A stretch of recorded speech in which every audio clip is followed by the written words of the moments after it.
So my cousins took me to Nintendo World recently as a sort of early birthday gift, and I thought it'd be fun to share my experience with you guys. Just in case any of you were thinking or planning to go, I guess this video could serve as a little guide on what to expect.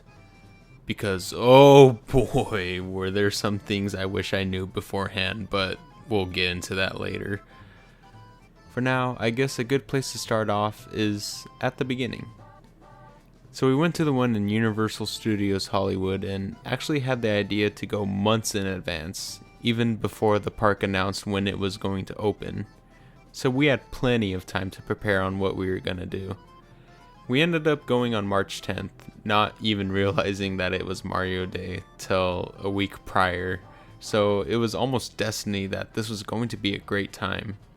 We even got the Express Pass, which would allow us to skip the lines on all the rides. All except for Bowser's Challenge. Yeah, for some reason, that ride was the only exclusion from the pass, so if you planned on getting it, just keep that in mind. I don't know if they're going to change it in the future, but for now, that's the only ride you can't skip the line in. Which was a little lame because that was probably the ride we could have needed it the most, as we ended up waiting in line for 2 hours. Whereas the other rides only had wait times from 15 to 30 minutes. But oh well, it wasn't too bad, as the line was constantly moving and you got to see all the cool set pieces while you wait. My favorites being the huge Bowser statue and the actual Mario Kart trophies. But besides that, we were ready to go. We planned out our route to make the most out of everything in this park.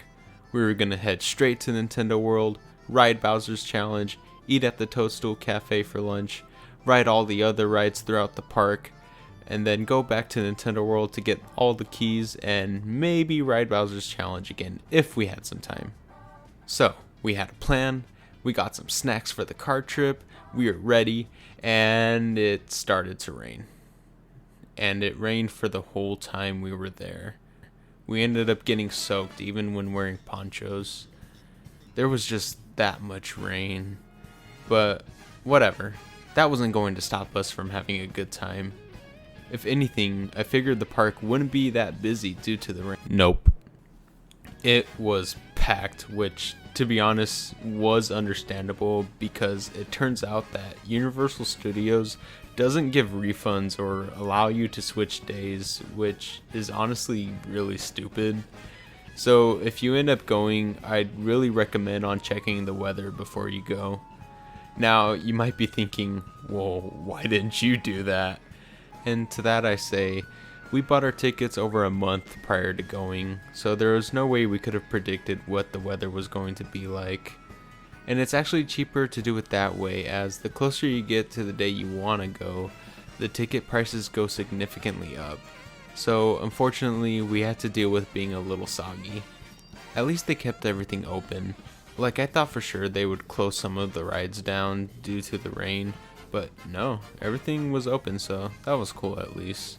So when we got into the park, we first headed our way to the Bowser ride, but first stopped by for some Simpsons donuts for breakfast. And I ate a whole donut while waiting in line, and heavily regretting it right after I finished it. We got on the ride, and honestly, I have to say, it's probably one of my favorites at the park. I didn't know what to expect as I didn't watch anything about it because I wanted to go in as blind as possible.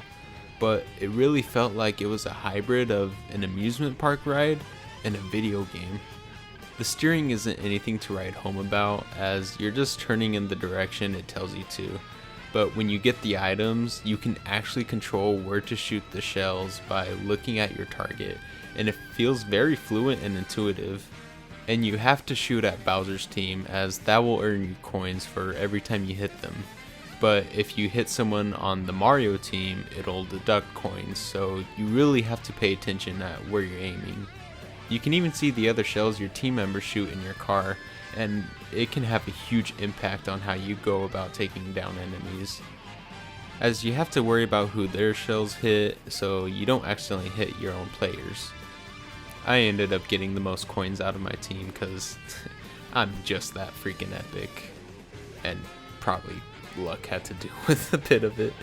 And that's all fine and dandy, but if you have a power band like we did, then you can save those coins onto your universal account. And what's cool about the bands is that other than interacting with other things in the park, it gives you an incentive to replay the ride to get a better score, earn more stamps, and rank up all in the app. It really does feel like you're playing a video game. I would highly recommend getting a power band as it just adds another layer to the experience and is almost essential to the park. And interacting with all the question blocks and even finding those little secret hidden sprites are really cool. I've never been more excited to hit a brick with my bare hand ever in my whole life. So now that we finished Bowser's Castle, we headed to the Toadstool Cafe for some lunch, and they were booked to capacity. So it turns out that Nintendo World opened up an hour before the rest of the park did, and it was then and there that you have to book a reservation. And if you didn't do that, then you'd have to wait until 5 to see if you can get in, if no one else is there at the time. So it's not even really a guarantee you can get in if you don't book a reservation, which is something I wish I knew beforehand, but it's fine, I guess. So, damn. We were a little bummed we couldn't go in, but we figured we can try again later and go on all the other rides in the meantime. And that we did. With the Express Pass, we were able to go on every ride at the park, even going on some multiple times. My favorite being the Mummy. We went on that one at least like 4 times. We even stopped by the popcorn stand and got some ice cream sodas, which I honestly didn't really care for. The soda itself was good. The Luigi one was probably my favorite because it was green apple, but I just don't care for boba, and the ice cream on top had a weird texture and chunks in it, which I don't like in ice cream. But the cups that came in were nice. So after that, we went back to Nintendo World around 4 o'clock and did some of the key challenges. We all one-shotted the challenge with the POW blocks and the Koopa shell because we're all freaking epic gamers. We ended up getting all 3 keys to enter Bowser Jr.'s challenge room, but sadly didn't get to try it out, as at that point it was already 5, and we didn't want to miss our chance at getting into the cafe. But what's cool is on the app, it saves all your progress, so if you got all 3 keys but didn't get the chance to do the challenge either, you can immediately do it the next time you go in.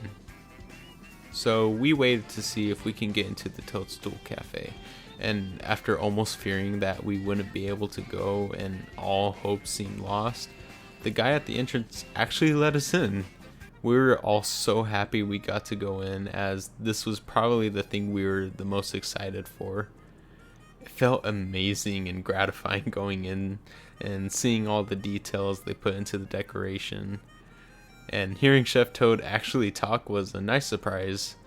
It sounds just like they did in Mario Sunshine.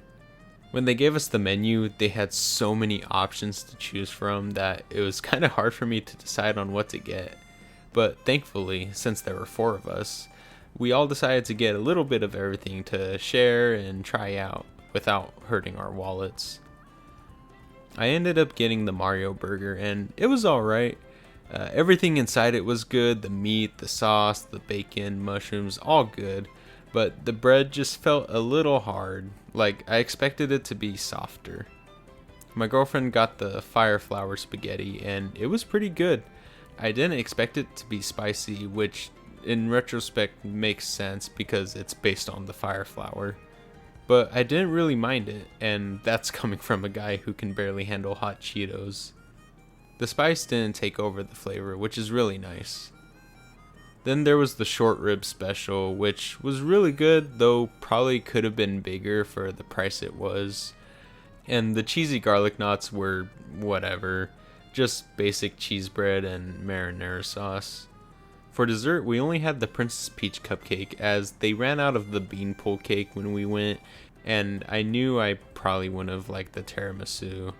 But the cupcake was I kind of expected it to be better, but the frosting was just too rich. And it's a far cry from what Japan got. No, I will not stop complaining about it. It's literally the cake from Mario 64. Come on! However, the best two dishes were what my cousin got, that being the Super Mushroom Soup and the Bowser's Fireball Challenge. These are what I would recommend the most, as the soup was very creamy and had a great mushroom taste. And the Bowser's Fireball Challenge basically had the same taste as the spaghetti, but is better because you get a big old meatball with a side of Bowser shaped bread, and it was so good. And even though it's called the Bowser Challenge, you don't get anything from finishing it, like a free meal. I'm guessing that's just what it's called because it's based on the ride. So overall, the Toadstool Cafe was a great experience. Even Bowser came to terrorize the citizens of the Mushroom Kingdom. A couple things to mention though are that you can't customize the menu items. Like, you can't take off or add anything to any of the dishes. It just comes as is. Which is kind of understandable, as they'd want it to be as fast and efficient as possible. But if you're like allergic to tomato or something, I don't know how they would go about doing that. Also, you have to order everything at once. Like, you can't order anything else while you're already sat down to eat. How it works is you order, they give you a tray and a table number, and then sit you down at a table, and you just wait till they get your food. There's not really a waiter or anything like that. So it's good to plan what you want beforehand before ordering. But other than that, it's so worth eating there. It's honestly my favorite restaurant in the park. And the last thing I want to mention that comes standard with every theme park, the gift shops. The OneUp factory had so many cool and unique items such as plushes, clothing, Bowser's severed head, and a lot more. It was cool seeing all the items they had for sale, and with me being a collector, me going in a place like that is really dangerous, more so for my wallet. I really wanted every single thing they had in there, but I was able to restrain myself from getting only 6 items, which was still expensive, but it's fine. I can go without food for a month if it means I can get more Luigi headbands. They had this cool Japanese style merch section, which I kind of regret not buying because some of the items looked really unique and had a nice style to them. But I thought it'd be cool to show what I did end up getting and what were my favorite things in the store. So that's what I'm gonna do. Alright, so the first thing that I want to show off is the bag itself. Here, let me get that in camera. It's just super cool. This is what you get when you get some of the items in the OneUp factory. You got Mario right here front and center, running towards Nintendo World. You got Yoshi on top of Toad, or you got Toad on top of Yoshi, which I've been seeing a lot of promotional pictures of them together, which I think is cool. It's a cool little dynamic duo right there. Got little Chef Toad in the background there. Got Luigi getting his ass bit by a piranha plant. Super funny. Just look at that face. Tragic. Alright.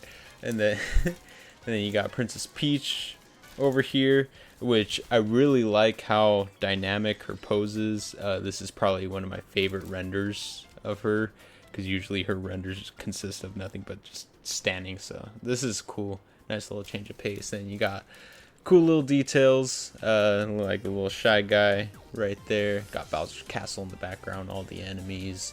Super cool. Just a lot of personality and charm in just this single bag. And I just noticed while getting this out that it actually says Hollywood and Japan on the bag, so I assume they probably use the same bag over at Japan. But yeah, super cool. And the first thing that I got over there was this OneUp mushroom souvenir cup, which is super cool. I really wanted the red one, but sadly they were sold out. So we got the green one, but it's still cool. Super cool, super fits so well as a cup. You got the lanyard right here. It comes with, shows all the different Mario enemies and power-ups. So cool. And then it has the Super Nintendo World logo right there, and then it's adjustable. You could see the tag it came with is really damaged and really wet from the rain, but that just means that this is a one-of-a-kind cup. You see, has the essence of Nintendo World in it. But yeah, one thing, so you might be wondering how this cup works or how it stores drinks, and it's just probably best to show you. So you just unscrew this, and then this is just so cursed. But I love it and hate it at the same time.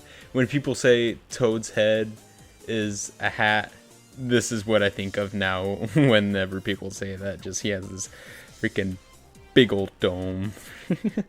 But yeah, that's obviously how they had to do it in order to get a bunch of liquid in there. But yeah, super cool souvenir cup. Probably one of my favorite souvenir cups that I got. I'll place that right over there. Then the second item that I got was actually with the souvenir cup, was at the same store, the Mario Kart popcorn bucket, which is really cool. I saw this floating online everywhere, and as soon as I saw it, I knew I just had to get it. You store the popcorn in the back right here, and then I actually got the little the straw decorations from the cream sodas. You got Mario, and then I got Luigi. I had to save those because I'm weird like that, and I like to save little stuff like that. But yeah, I mean, not a whole lot of space to put your popcorn, but we don't worry about its functionality. We just worry about the look, and it looks really cool. And then this thing was $40, but it does something actually pretty cool that I didn't know of. I was just walking throughout the park, and I noticed there was a little battery separator tag that I pulled, and then I was like, oh, it has an on switch, and the tires light up. I don't know if that covers the $40 price tag, but I mean, that's so cool. It lights up like he does in the game when they're in zero gravity. So I thought that was really cool. Super cool detail that they didn't have to put, but they did.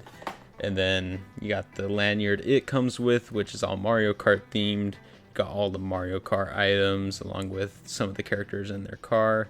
Got the logo right there. Got Yoshi, Peach, and they even added Luigi too. And then next was I actually didn't get this. My cousin got this for me as sort of a birthday gift. Was the PowerUp Band, which is really cool. Of course, I chose Mario because I'm a basic bitch, because I thought it looked the best design-wise out of all of them, just with the overalls.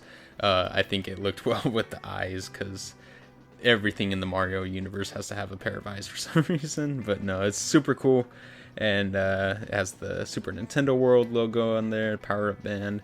Then the side has like a full-on 2D Mario. It has like the stuff in the park. You got Peach's castle, and then Bowser's castle, a little mushroom house, which is cool.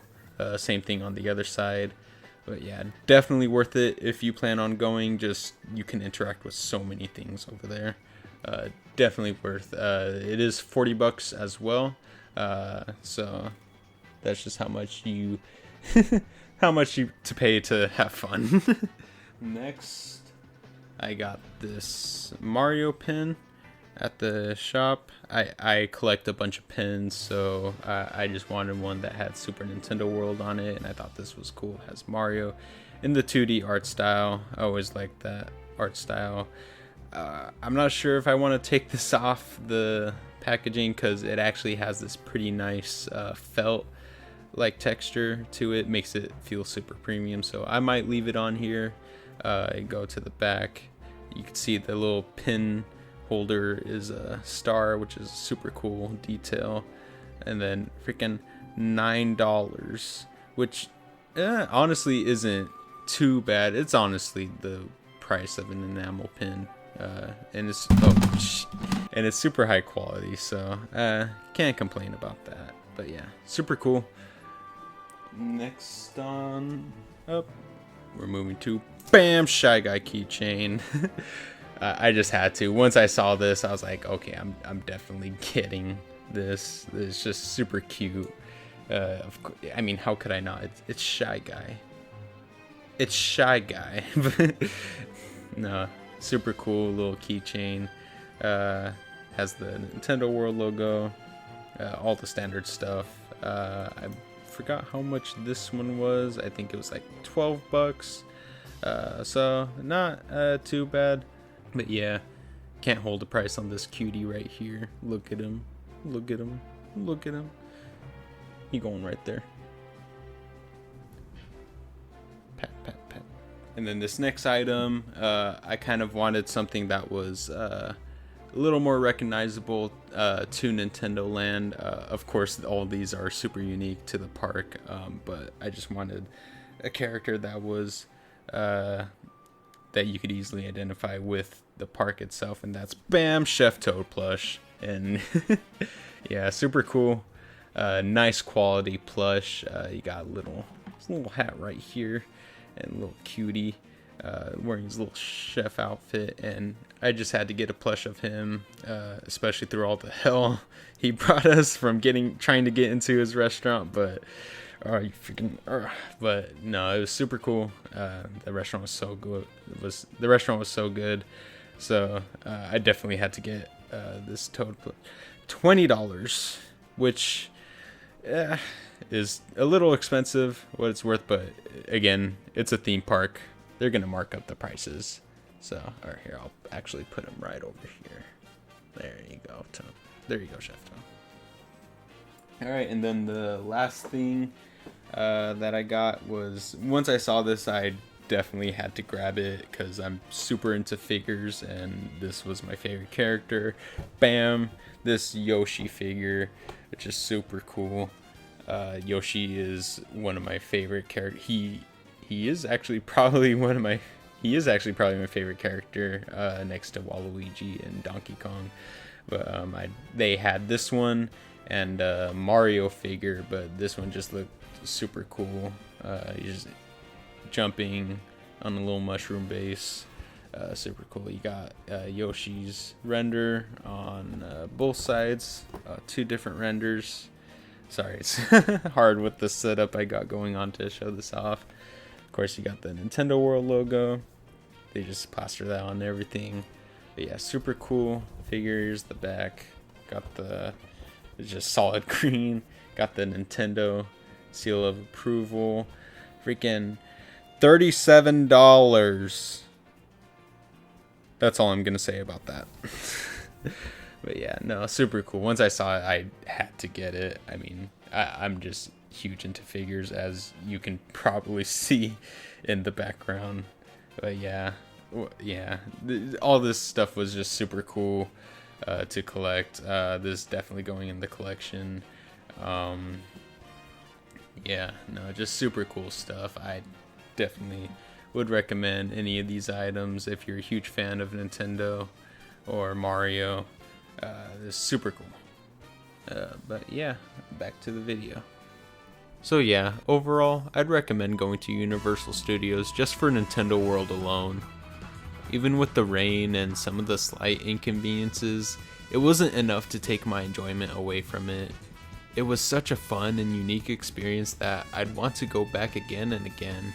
You definitely feel that Nintendo charm in the park itself, and you can even spot some non-Mario Easter eggs if you look hard enough. I really can't wait to see if they add more rides and attractions to the park. I know they're already adding the Donkey Kong Country in Japan, so I hope they bring that as well as the Yoshi ride and much more over here to the US. Just more stuff that I and others can enjoy at this already amazing park. I couldn't recommend it enough. Definitely go if you can. If you're a huge fan of Mario or Nintendo, you're gonna have a great time. But with that said, I'm DanSpex, and I'll catch you later. Have a good one. But seriously, bring the peach cake over here or else.